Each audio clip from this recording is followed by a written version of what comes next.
Apostrophes are very important and they can make a big difference in a word. They're very small, but they can make a big difference in a word. This is especially true of apostrophes, punctuation marks used to show possessions or indicate that one or more letters have been left out of a word. In the following lesson, I'm going to point out some of the most common apostrophe rules so you'll become more familiar with when to use it.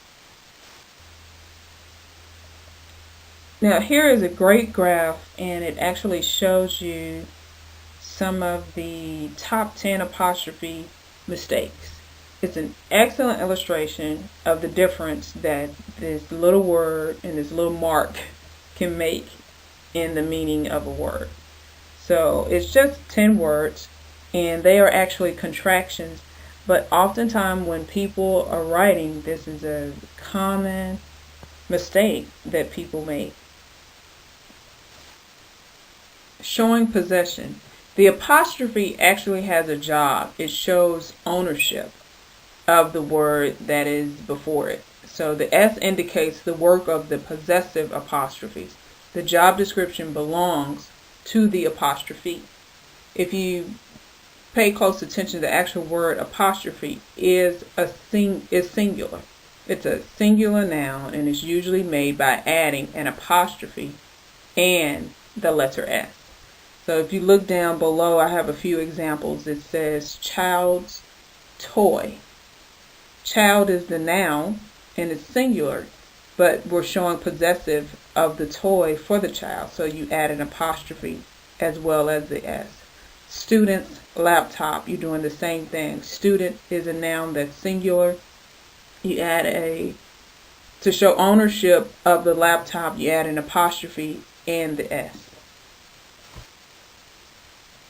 Singular possessive. The apostrophe indicates a possessive in a singular. In the example 1A, I have the boy's hat. So we added an apostrophe and an S to show ownership that this is that particular boy's, this one boy's hat. The woman's hat.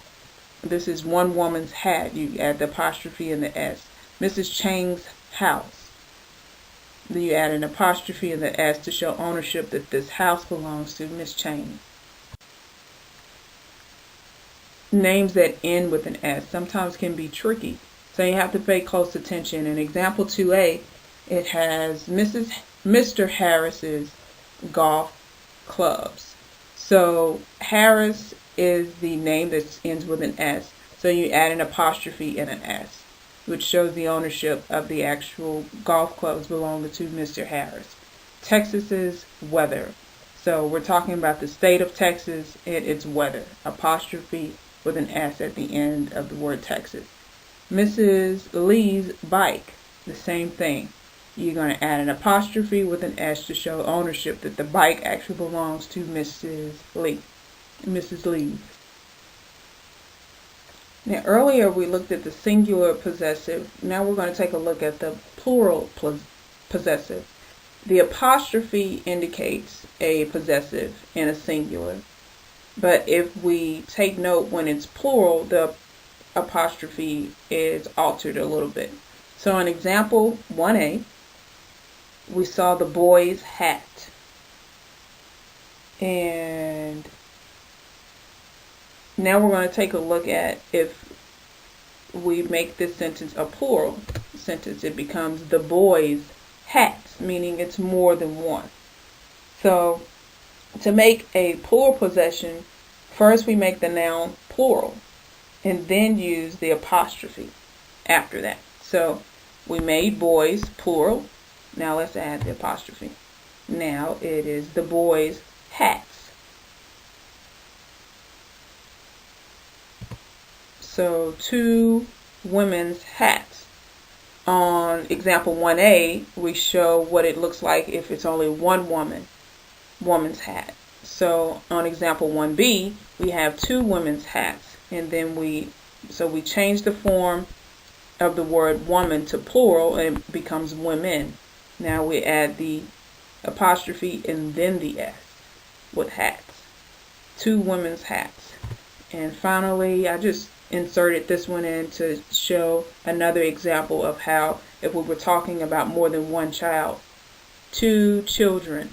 So you would change the noun to plural, it would become children, add the apostrophe and the S, and it becomes 2 children's hats. Apostrophes are also used within time and quantity. And just a few examples I have here. The apostrophe indicates just the time in 1 week's time, 4 yards worth, 2 weeks time. Apostrophes with numbers. It also indicates the omission of figures and dates.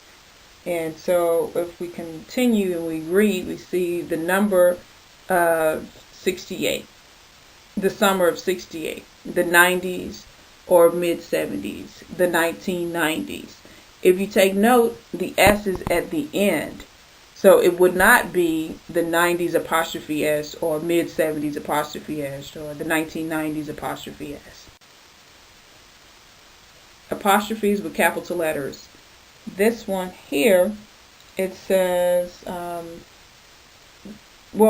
in this particular example, we're considering that the noun is the letters. So you don't actually form an apostrophe when you look at the first example. She consulted with 3 MDs. However, if we were writing a sentence with the initials being an abbreviation for a particular noun, the sentence would read, she went to 3 MDs, and then you would add an S and an apostrophe, and then the word offices, because you're actually saying that the office is a possession of the 3 MDs.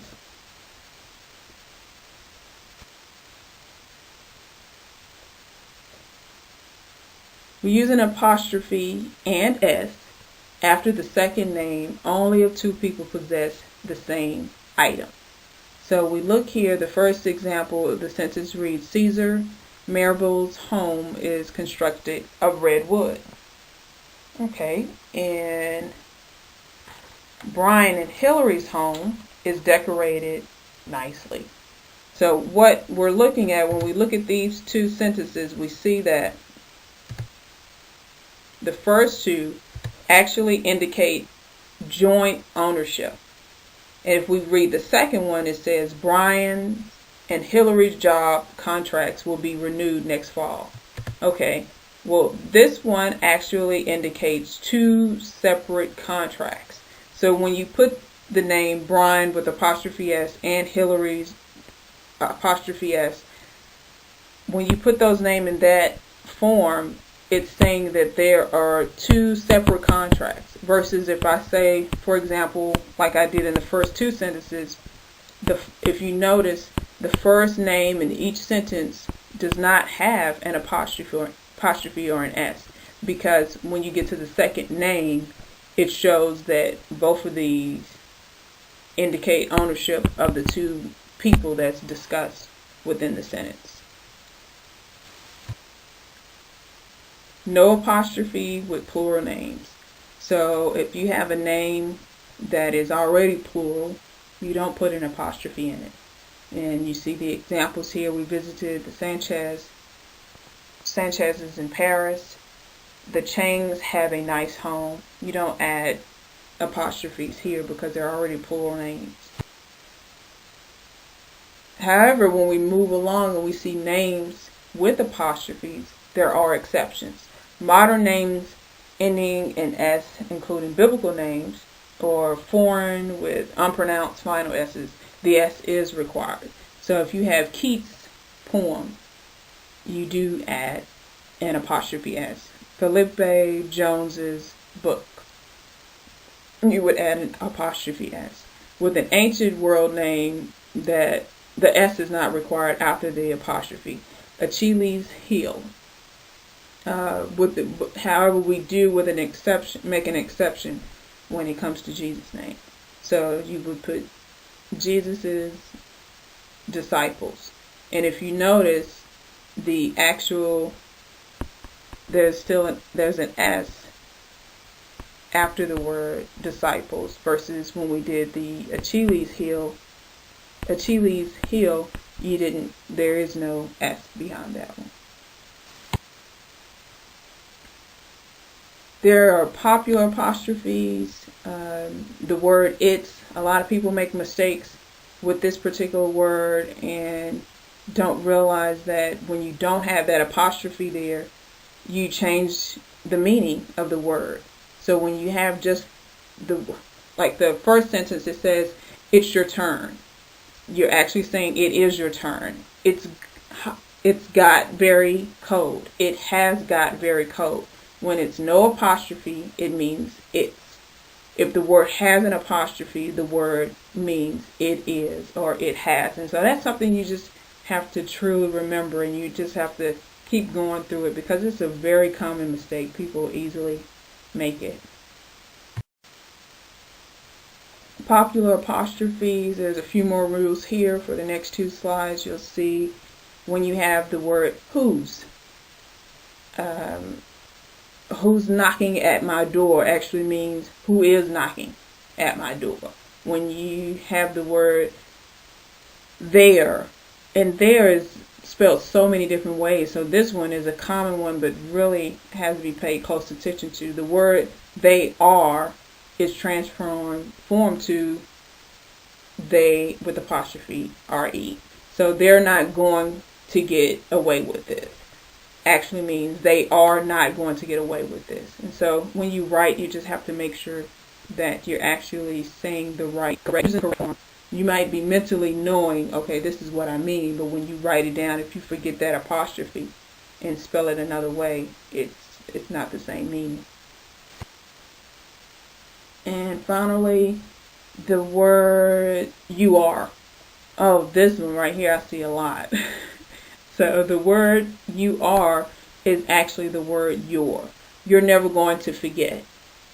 Actually means you are never going to forget. But if you have Y-O-U-R, it's just your. You're never going to forget. And that particular word is totally different than you are. When you use this type of sentence, you want to make sure that you're trying to say you are never going to forget, which is you with apostrophe RE. And the final example is the word there is.